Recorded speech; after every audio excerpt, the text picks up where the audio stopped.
ప్రముఖ talk shows ప్రయోక్త, కౌముది పత్రిక సంపాదకులు కిరణ్ ప్రభా సేవలను పలువురు వ్యక్తులు కొనియాడారు. వైజాగ్ పబ్లిక్ లైబ్రరీలో వైజాగ్ ఫిల్మ్ సొసైటీ, స్నేహకుటి సంస్థల సంయుక్త ఆధ్వర్యంలో అమెరికా నుంచి వచ్చిన కిరణ్ ప్రభా, కాంతి కిరణ్ దంపతులతో ఆత్మీయ సమావేశం నిర్వహించారు. వైజాగ్ ఫిల్మ్ సొసైటీ కార్యదర్శి నరవ ప్రకాశ్రావు, వైజాగ్ ఫిల్మ్ సొసైటీ అధ్యక్షులు ఎన్ఏడి పాల్, స్నేహకుటి ట్రస్ట్ ప్రతినిధి పారడుగు రాజశేఖర్, దేశభక్తుని జవహర్ లాల్, మేడా మస్తాన్ రెడ్డి తదితరులు మాట్లాడారు. కిరణ్ ప్రభా తన పరిశోధనాత్మక కథనాలతో యువతకు అవగాహన, స్ఫూర్తి కలిగిస్తున్నారని అన్నారు. ఈ సందర్భంగా కిరణ్ ప్రభా దంపతులను ఘనంగా సన్మానించారు. హై స్కూల్ రోజుల నుంచి కూడా ఈ చదువు, బిఎస్సి, ఎంఎస్సి, ఉద్యోగం చేయడం ఇది ఒక ట్రాక్. ఇక్కడ నుంచి కవితలు రాయడం, నాటకాలు రాయడం, టీవీ ఎపిసోడ్స్ రాయడం, అమెరికా వెళ్ళాక మనం రాయడం, ఇది ఒక ఈ రెండు ప్యారలల్ ట్రాక్లు మెయింటైన్ చేసుకుంటూ వచ్చానండి.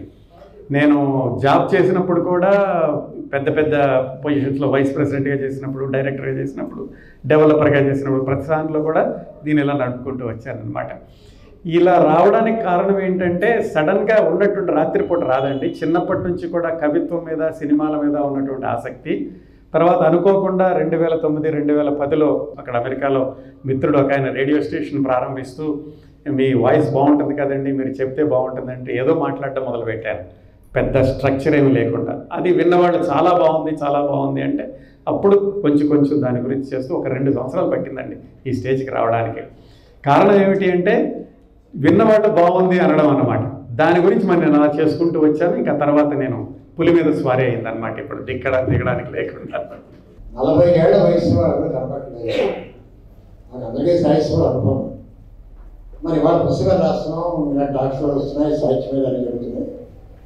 10 ఏళ్ల తర్వాత, 20 ఏళ్ల తర్వాత మరి రాసిన పుస్తకాలు చదివే మనుషులు ఉంటారు.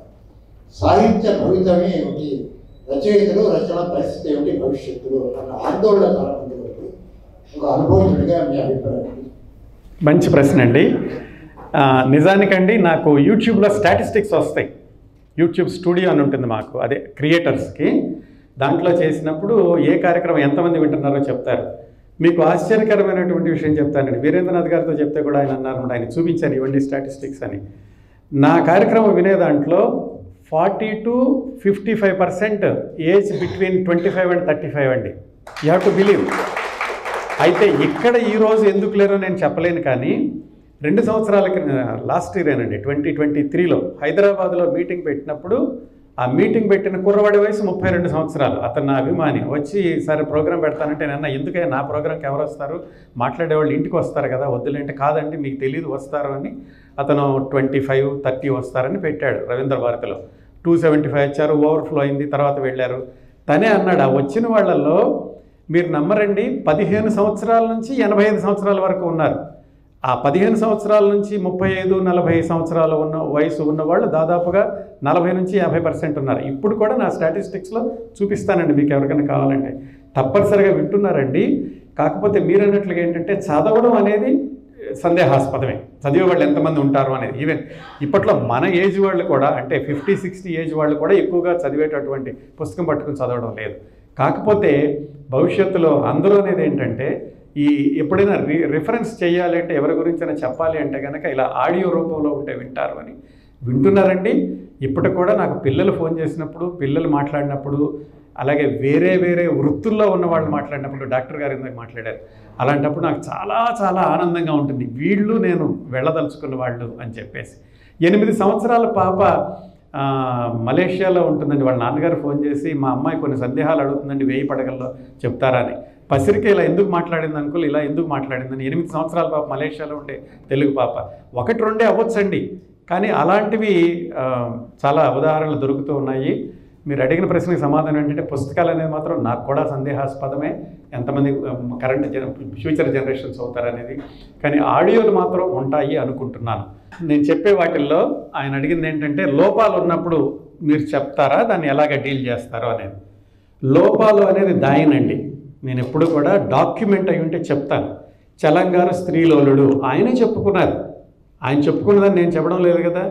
ఇక కార్ల్ మార్క్స్ ఒకరోజు వాళ్ళ ఆవిడ డబ్బుల కోసం అని చెప్పి వాళ్ళ బాబాయ్ గారి ఇంటికి వెళ్ళి ఒక 15 రోజులు, అప్పట్లో వెళ్ళడం అంటే పడవ మీద వెళ్ళడం, వెళ్ళి ఆవిడ 4 రోజుల తర్వాత వచ్చింది. ఇంట్లో ఒక పని మనిషి ఉండేది.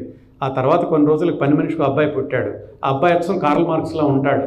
ఇది డాక్యుమెంటెడ్. ఆ అబ్బాయి ఫోటో ఉంది. ఇప్పుడు చూడండి, ఆ అబ్బాయి ఫోటో కార్ల్ మార్క్స్ ఫోటో పక్కన పెట్టి నేను దాచేసాను అనుకోండి, ఒక యాంగిల్ మిస్ అవుతుంది. కానీ ఆ అబ్బాయి కార్ల్ మార్క్సే, ఆ అబ్బాయి తండ్రి కార్ల్ మార్క్సే అని ఎక్కడా రాసలేదు. చాలా సంవత్సరాలు, దాదాపుగా 50-60 సంవత్సరాలు అసలు ఈ విషయం బయటకు తీసుకురాలేదు. కార్ల్ మార్క్స్ గురించి చాలా అభిమానులు అందరూ. ఆ తర్వాత రీసెర్చ్లో బయటకు వచ్చింది. బయటకు వచ్చినప్పుడు కార్ల్ మార్క్స్ చనిపోయాక కూడా కార్ల్ మార్క్స్ గారి అమ్మాయి కూడా ఆ అబ్బాయితో చాలా సంబంధ బాంధవ్యాలు ఉండేవి, సోదరుడిగా. ఇదంతా డాక్యుమెంట్ ఉంది కాబట్టి నేను చెప్పాను. నేను చెప్పినప్పుడు ఇప్పుడు లేడు మా మిత్రుడు అజయ్ శర్మ, తను ఫోన్ చేసి అన్నాడు, ఏంట్రా నువ్వు ఇలా చెప్పావు, అసలు కార్ల్ మార్క్స్ ఎందుకు చెప్పావు నువ్వు అన్నాడు. అరే ఇక్కడ డాక్యుమెంట్ అయ్యి ఉంది, డాక్యుమెంట్ అయినప్పుడు నేను దాయలేను, ప్లస్ అదొక కోణం, మనుషుల్లో బలహీనతలు ఉండొచ్చు అనేది. డాక్యుమెంట్ అయ్యి ఉంటే చెప్తాను. ఎంజీఆర్ గురించి చెప్పినప్పుడు చాలామంది అన్నారు. సావిత్రి గారి గురించి చెప్పినప్పుడు నాకు ఒక ఆయన రాశాడు, ఇవన్నీ ఉన్నాయండి వెనకాలని, ఇవన్నీ ఎక్కడ ఉంటే చూపించండి, నేను ఉంటే చెప్తాను, అంతేగాని వాళ్ళు చెప్పారు వీళ్ళు చెప్పారని నేను చెప్పనండి అని. ఎంజీఆర్ గురించి చెప్పినాడు ఒక ఆయన, ఎంజీఆర్ జయలలిత అట్లా ఇట్లా ఏవో చెప్పాడు. మీకు ఎవరు చెప్పారన్నా, నేను చెన్నై వెళ్ళినప్పుడు బట్టలు కొట్టి అతను చెప్పాడండి అన్నాడు. అది నేను చెప్పనండి అన్నాను. డాక్యుమెంట్ అవన్నీ చెప్తాను సార్, రూమర్స్ చెప్పను. వాళ్ళు వీళ్ళు చేసి జేపీ శర్మ గారు, ఆ తర్వాత టిఎన్ ప్రసాద్ గారు, తర్వాత గండిపడి విశ్వనాథ్ అక్కడే ఉన్నారు. నా పేరు ఏ ప్రకాష్ శర్మ అండి. అసలు కౌముది అన్నది 14 కూడా చదువుతున్నాను నేను కూడాను.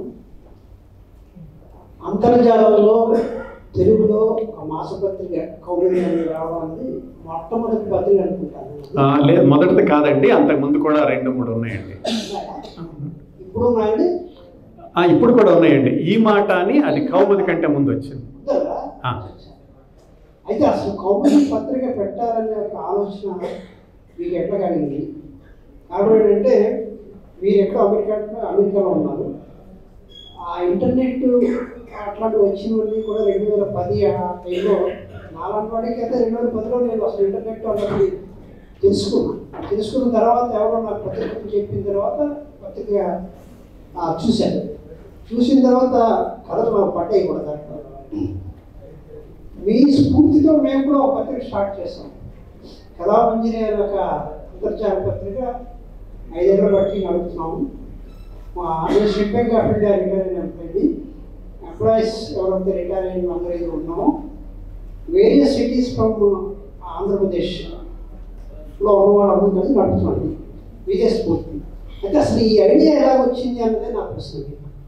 నేను ఈ మధ్యనే తాల్ రేడియో అని వాళ్ళు ఇంటర్వ్యూ చేశారండి. 15 నిమిషాలు చెప్పాను దీని గురించి, కానీ క్లుప్తంగా చెప్తాను సమయమును, అలాగే మిగతా వాళ్ళు కూడా అడగాలి కదా. నాకు ఇక్కడ చెప్పాను కదా ఇంతకు ఆంధ్ర యూనివర్సిటీలో చదువుకునేటప్పుడు ఒక లిఖిత మాసపత్రిక పెట్టానని. ఆ తర్వాత నేను హైదరాబాద్లో పనిచేసేటప్పుడు పల్లకి అని ఒక మ్యాగజైన్ ఉండేదండి. 1984 నుంచి 92 వరకు వచ్చింది. దాంట్లో నేను ఫోటో కవితలు రాసేవాడిని.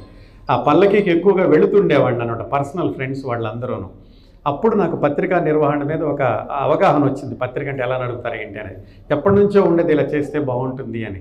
అమెరికా వెళ్ళాక సిలికాన్ ఆంధ్ర అనే ఆర్గనైజేషన్లో నేను ఫౌండింగ్ మెంబర్నండి.